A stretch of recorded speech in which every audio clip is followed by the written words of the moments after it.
Numinous Podcast with Carmen Spaniola.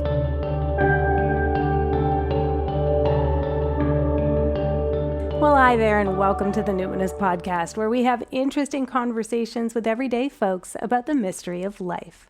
I'm your host, Carmen Spaniola, joining you from the lands of the Lekwungen-speaking peoples, the Songhees, and the Esquimalt First Nations, recently known as Victoria, BC, Canada.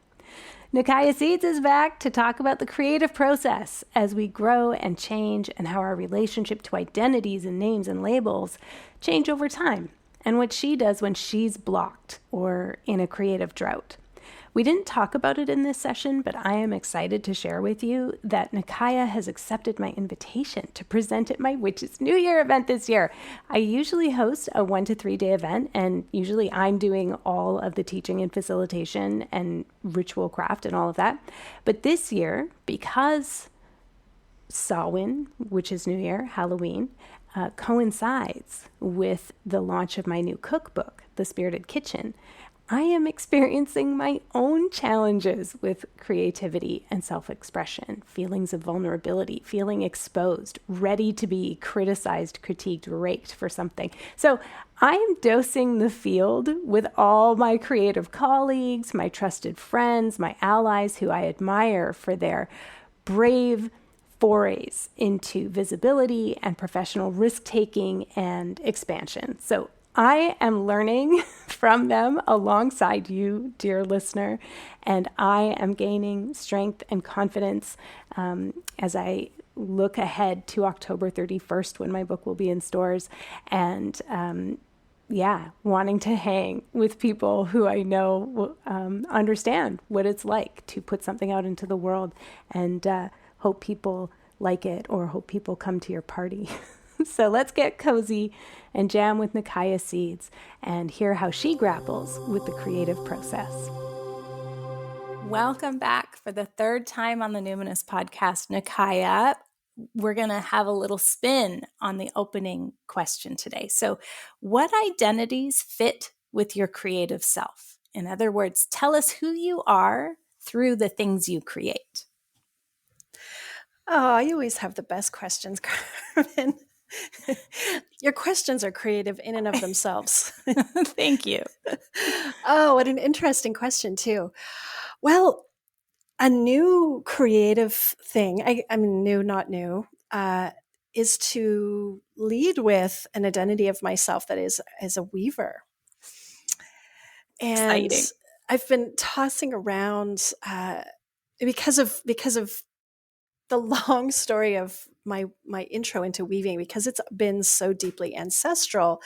I like this idea of mythological or ancestral weaver. There's something that just feels really kind of deeper and magical about throwing those words in there, I guess. Wow. So you're a weaver. I also know that you're a drum maker. Yeah. You're a space holder. There are more things you create.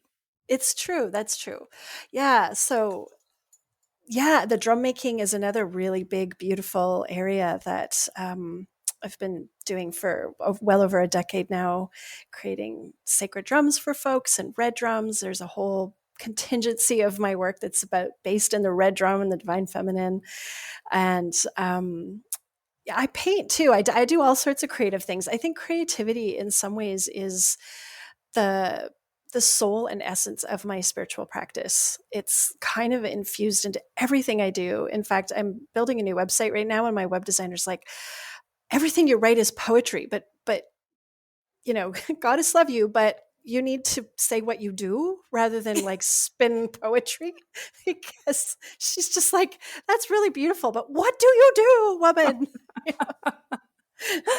That sounds very like a very common problem for a lot of witches, especially one who has such a long time practice. You've been a witch for so long. I don't know if you would identify as witch, though. What's your relationship to the term witch? Are there particular aspects of that word that you would embrace or reject as an identity? Absolutely, I'm a witch. I've identified as one since I was a small child. And I grew up with a cauldron, if you can imagine, the proper kind. It was huge in my backyard as a small child. And we had lots of gardens. We lived on a kind of a hobby goat farm from age 0 to 9. And this cauldron was my whole world. I would throw veggies in there, like whatever came out of the garden. And the cats sometimes ended up in there. I wanted to be a witch from the time I was very small. And of course, that identity and word has changed for me as I have changed and grown, evolved over the years. There's been times when I've been front and center with it, and other times where it's just, I feel like now, and this sort of speaks to my midlife time, it's like, just sunken in. It's just who I am, as opposed to needing to be, I don't need it as a label the way I used it maybe in the past. Yeah, just feels like an essence of who I am at this point.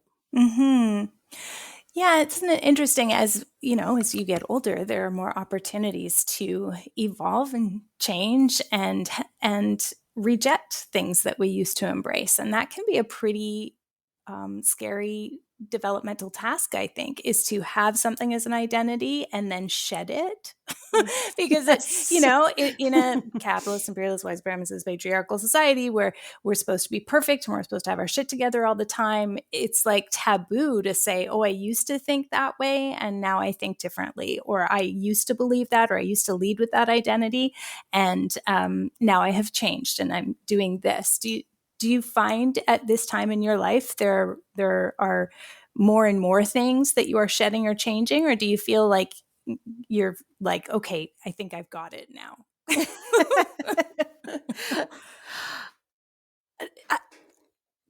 I'll speak for myself. I think if I ever think that I've got it, I will not be growing. I feel like I'm constantly evolving and shedding and changing. And, and I think about the evolution of my work, and over the last, say, 10 years or more, I think the very first shedding way, way, way, way back, many, many years ago now, was shamanic practitioner.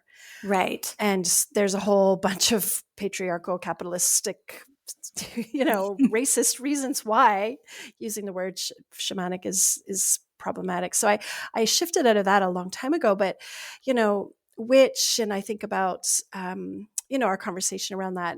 I feel like with witch in particular, it's not been so much a statement that's needed to be made, like I'm no longer using this word, or I am, or so much as, when I got rid of using shamanic practitioner. But now I think about the newest evolution in my pathway, which is, I've been using the word very publicly, priestess, as a part of my offerings for a long time now. And that's recently shifted. You're not as comfortable with that anymore? I'd say over the last couple of years, there's lots of reasons for it, but I've become increasingly more uncomfortable with it as I see how it's been used in mainstream New Age communities. And, I don't want to speak too much to that. There's not judgment there towards what other folks want to do with that word. But I've been becoming more and more increasingly uncomfortable with it. And I think in some ways I feel like it's, for me, I'll speak for myself here, linked to white feminism. I just think about a lot of I'm trying. Yeah, Yeah. I get it.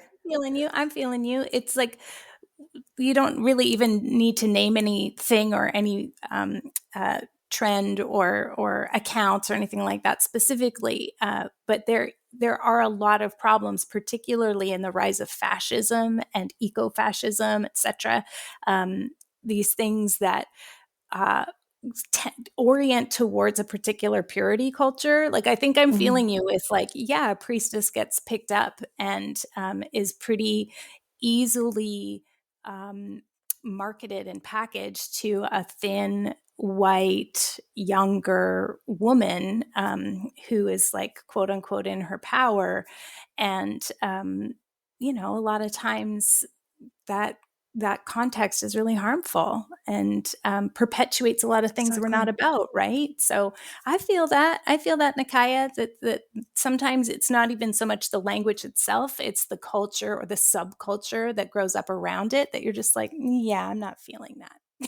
Exactly. Couldn't have said it better. Thank you. I was trying to be diplomatic there. It's Yeah. like struggling.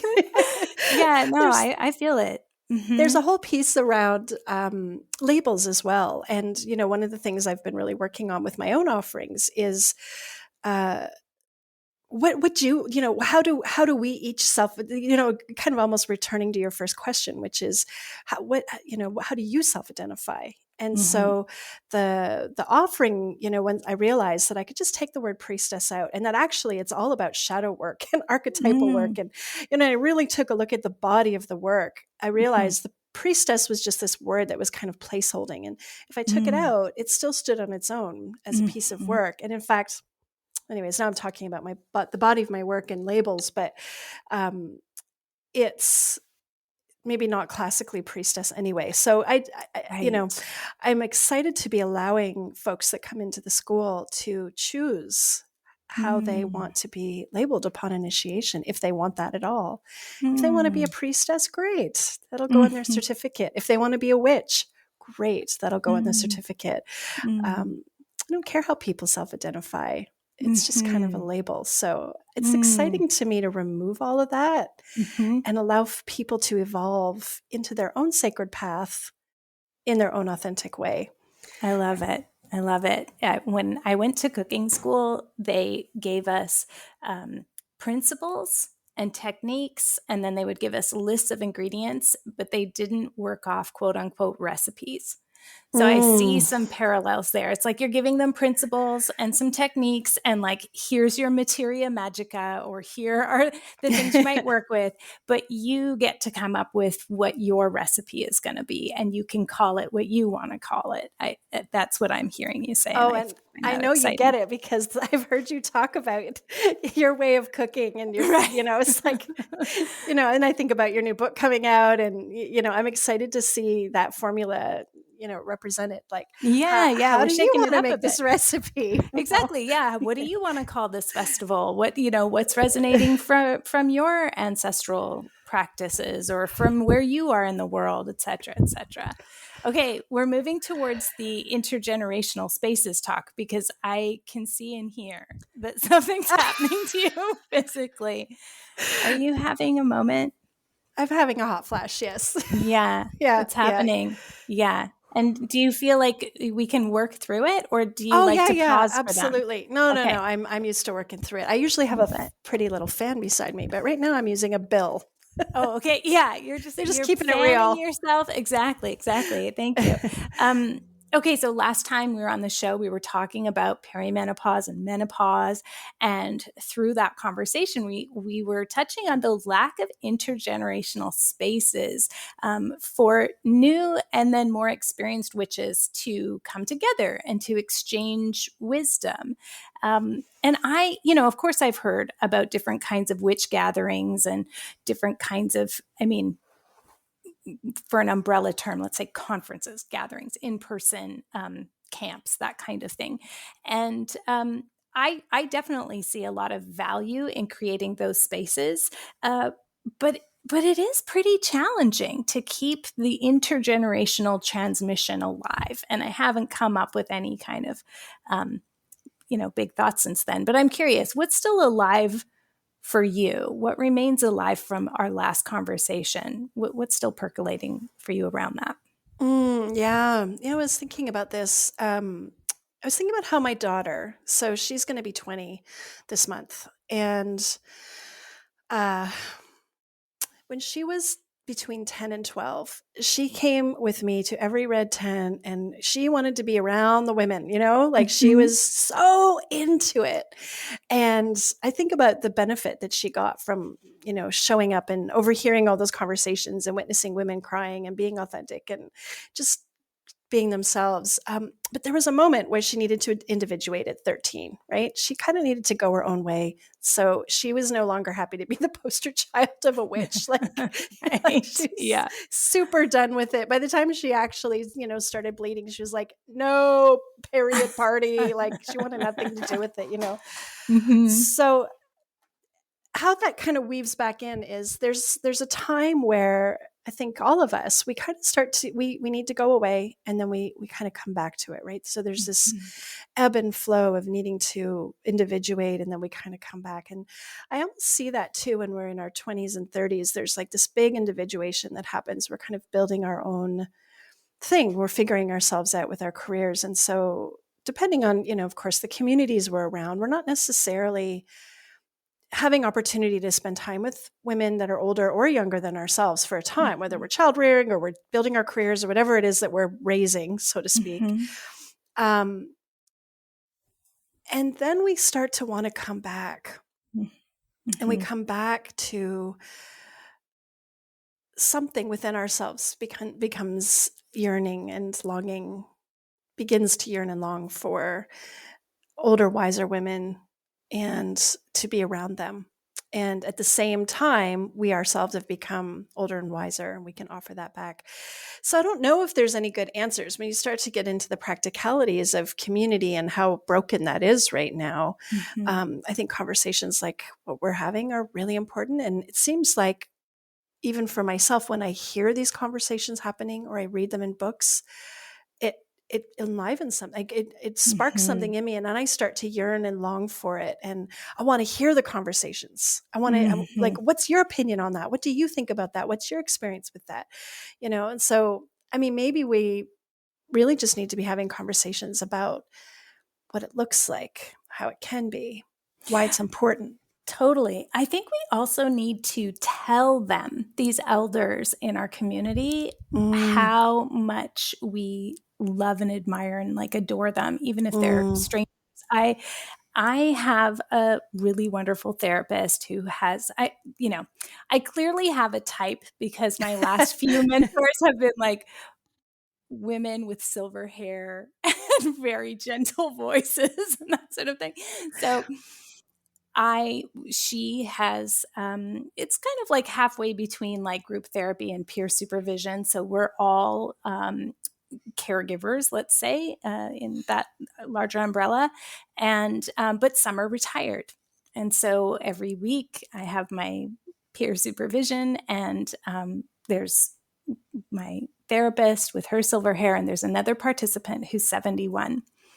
And when I was in the introduction piece and said, I am so excited that there are two women with silver hair in this group, they both expressed being surprised and delighted and moved and a little taken aback because so much of their life had been caregiving and then like people going off and leaving them and, and sort of like, and now here I am, it's time for them to come back too, to continue their self-actualization and not having people to witness and love and need them just for them, not for what they can do for us, but just like, I need you in my life because I don't have a life populated with aunties and grandmothers and, like mothers and friends' mothers, that kind of thing. And so letting them know, you are needed here just for who you are, not what you're doing, not whatever, skills you've developed or business you built or whatever it was. Like, I don't need you to do my laundry. I just need you to be here seeing me. And the quality of their looking, the quality of their seeing of me is so like healing for me. It's so good. Maybe I'm just lucky because I got some good ones, but I mean, I think that's what we have to do. It's like dating. It's like you find somebody you're really good at school. You're like, oh my gosh, you were so fabulous. And so I just, and what was striking is that every other woman who's my age, I guess others are my age or like similar age. So we have kids that have just graduated and some have younger kids, but in that working mother period, each of them said the same thing. Like, oh my gosh, yes, I'm here. I'm here for the silver hair and the wisdom and the experience, and to hear what it's like on the other side of this, and to be seen through kind, compassionate eyes that maybe, we didn't have. So I think that's part of it, is almost like approaching elders as though you're dating and wooing them. Yeah, I love that. I think it's a beautiful way to go. And I think, yeah, like you said, having them know that they're important is everything. They don't, and certainly from what I've heard of from my few dear friends that are, in their 60s, 70s and forward, is there's sadly in our culture a lack of appreciation for women, almost like once we turn 50, depending on where we live and who we are, of course, we just start to become invisible. Right. Unless we look amazing for our age or something like that, right? And it's like, unless we look younger than 50. It's like, oh my God, no. Give me thin lips and sagging jowls and boobs on my belly. Yeah. I want that sense of, earthiness, right? So yeah, I think that invisibility is a real thing too. Can I ask you about, because I can see also a parallel here with our creativity. So maybe we're in a part of our life in midlife where we're generative, but we're generative towards things that keep us financially secure, or we're generative on our kids' behalf, or we're generative on, some other behalf, our community's behalf. We're doing all this stuff and all this output that kind of, it feels like it's always for some, like, quote unquote good reason. And I'm curious about creating for creativity itself, or creating as a channel for something greater to come through, or being creative as a co-creation with greater forces. So is there a time, maybe a lunation or maybe a season, when you feel like you are your most creative in that kind of sense, the pure sense, not necessarily like I do that too, where I really get creative on my website or like social or something. I like love social media, but just creativity from that other kind of more spiritual place where it's channeling something through that maybe you don't know what it's for. Is there a time or space that you can be in where that seems to flow most easily? Right now, the autumn. It's my favorite season. And for whatever reason, I know it's going to start flowing through. It's the minute the weather starts to change. It's such a time of deep creativity for me.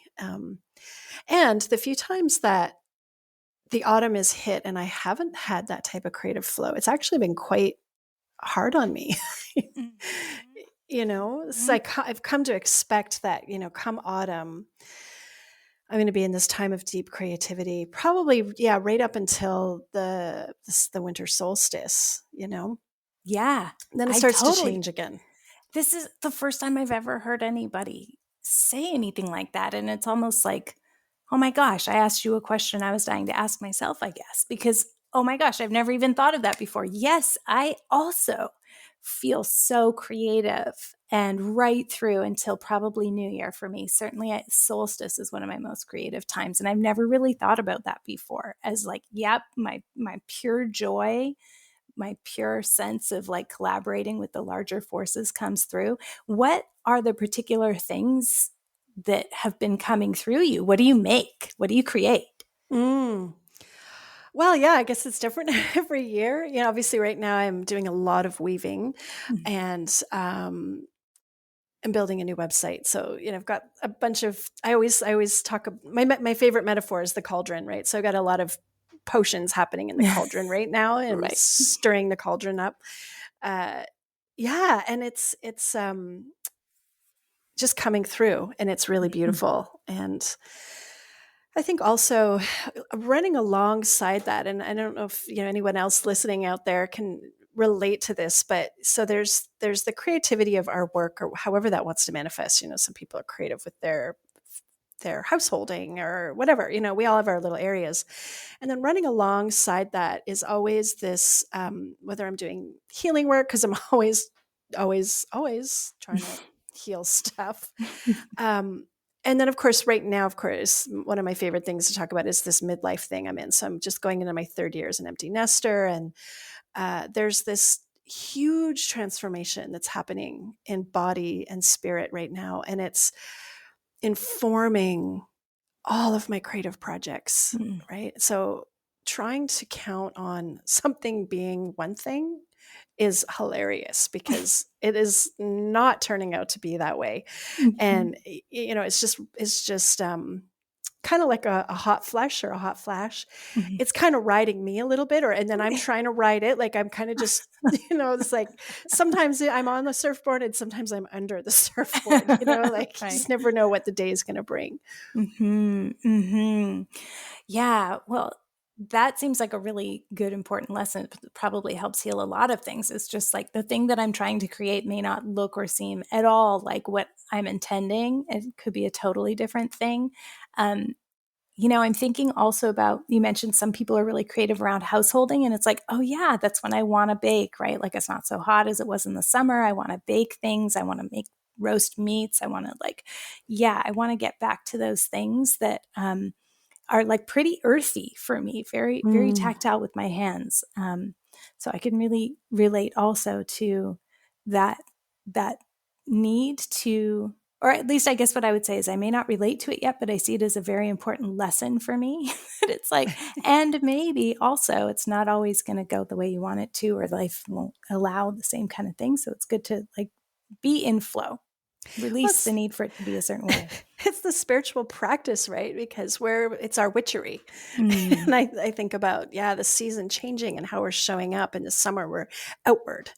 We're in the garden, we're doing all these things. And then slowly we're bringing all of our garden into the house and we're harvesting. And then we're in the house. And, it's a different time of flow and creativity. And for me, that's my spiritual that's my animistic way. That's my connection to all things I know you share with me. And, when you talk about roasting meats and making soups and I'm like, I'm so there for that, Totally. I'm so excited for your cookbook for that reason. Thank you.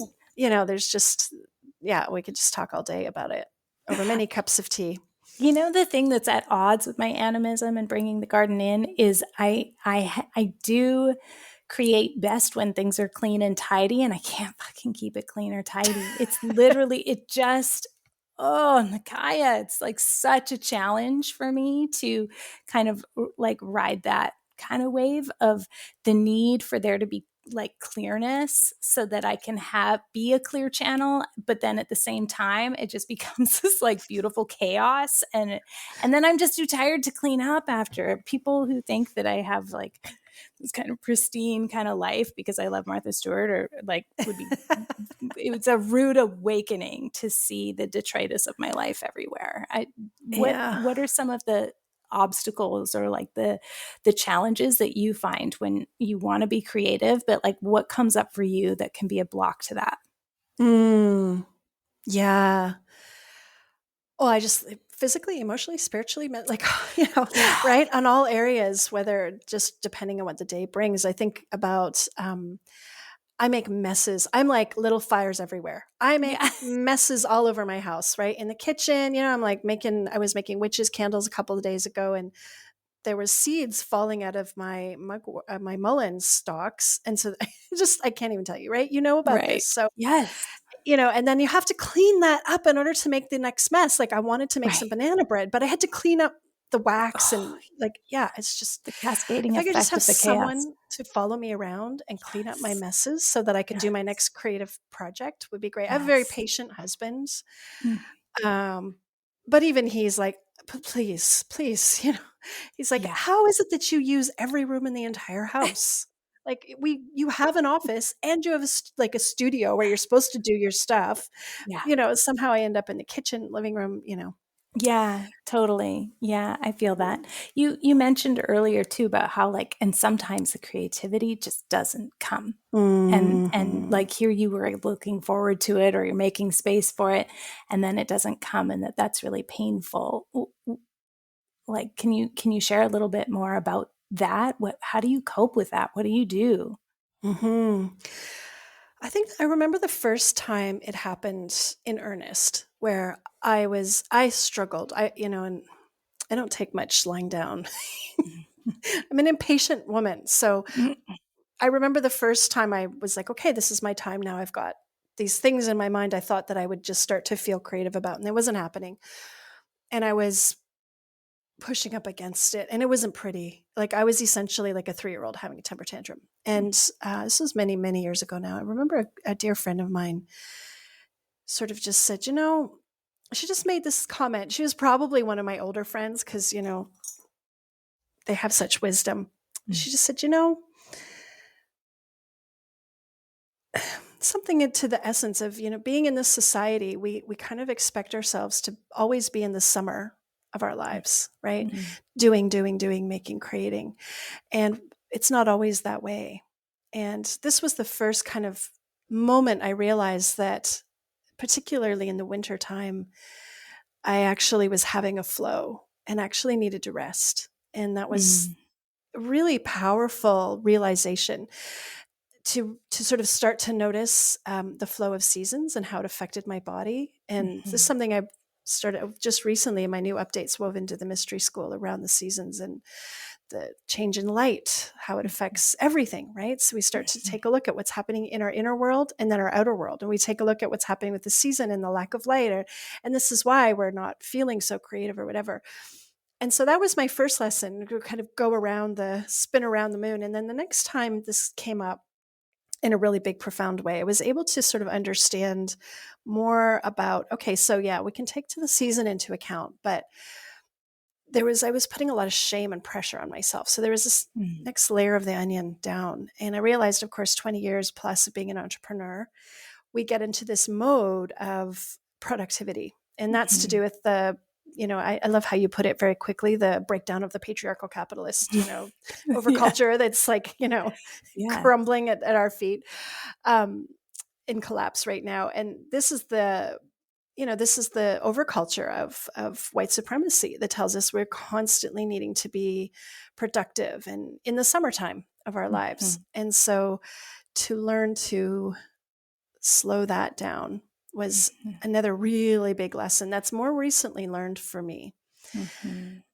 Because truth be told, I would get very depressed and it would be a bit of a shame spiral about, because my productivity or my business is so linked with my creativity, they're kind of interwoven along with my spiritual practice, along with who I am. And there's just a lot caught up there in my identity. To not be creative for any period of time was devastating. Was that like the scariest part of the creative process for you, was being creatively blocked or in a drought? Yeah. And, nothing I was doing was really helping. In fact, in some ways it was making it worse because I ended up getting into a shame spiral about it, and it was really tough to try and navigate that. And I had to bring it into my spiritual practice was what essentially I had to do. And essentially it's just about radical acceptance and just sort of accepting that this was the way it was. And, I love how Elizabeth Gilbert in her book, Big Magic, she talks about the muse. And, and the muse wants to come and play with us. And it's like, if we don't kind of go, oh, okay, I'll play, they kind of move on. And it just was, I was like, I think the muse is actually just bypassing my house. Like, she's not, where the hell is she? She's not showing up. The neighbor must look much more interesting than me because she's not playing. So you just waited it out? I trusted that there was a reason for it. And that was the biggest help for me. And I trusted that I needed to rest. And, I actually had a big one during COVID, like almost a year long.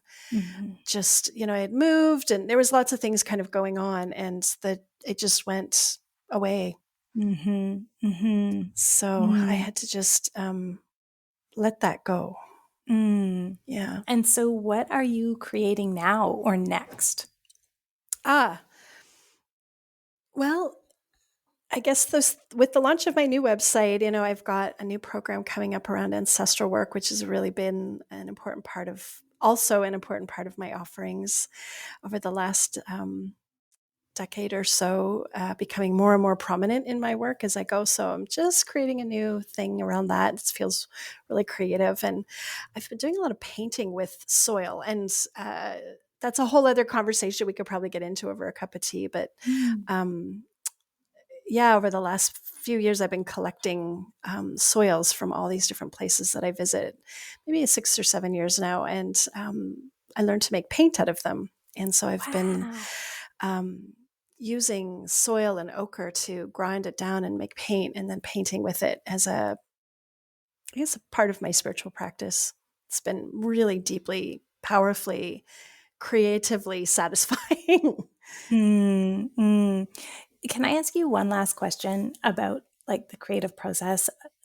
You talked about the muse that, per Elizabeth Gilbert, right? The muses come.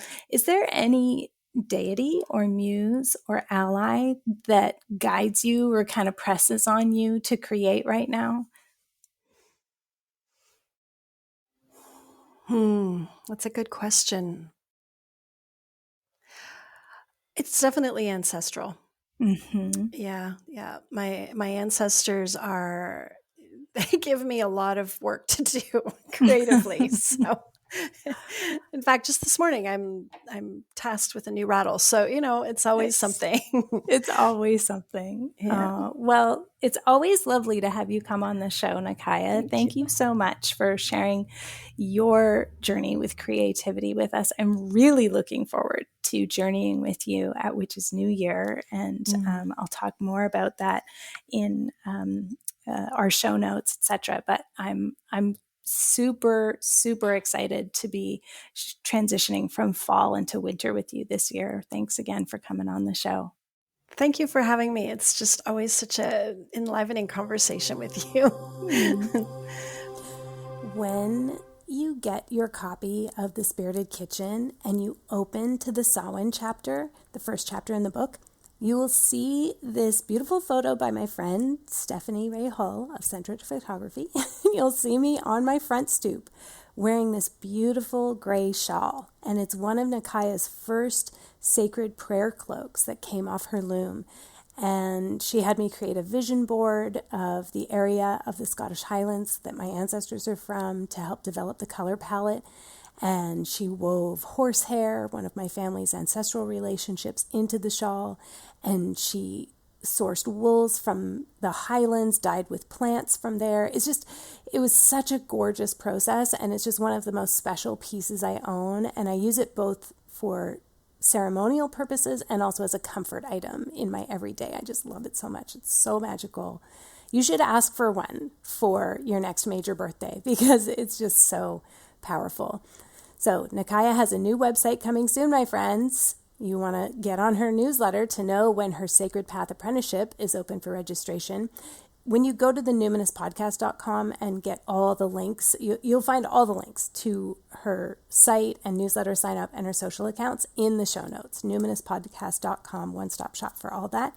And you'll want to come to Witch's New Year because I asked Nikiah if she would lead a bear woman journey, and so she's going to work with the energy of bear and also Ursa Major so that we can look at our lives from a different perspective and prepare for the dream time of winter. So it's going to be so good. So stay tuned, follow me on social, or go to my website for more information about Witch's New Year. The listener shout out today. I want to say hello to all the witches, particularly the ones who are shopkeepers in Salem, Massachusetts. I want to say I see you ordering cases of the Spirited Kitchen in time for Samhain, and I am so, so, so thankful. So please tag me in your posts so I can share them and amplify your accounts and your beautiful shops and your gorgeous, gorgeous wares. Blessings of the season to you all. And finally, listeners, remember that The Spirited Kitchen is available for pre-order online or from your local independent bookseller. Just ask them to bring it in. And then bring your receipt back to my website to receive your instant bonus downloads. Just go to the cookbook tab at carmenspanyola.com. CarmenSpagnola. Until next time, take care.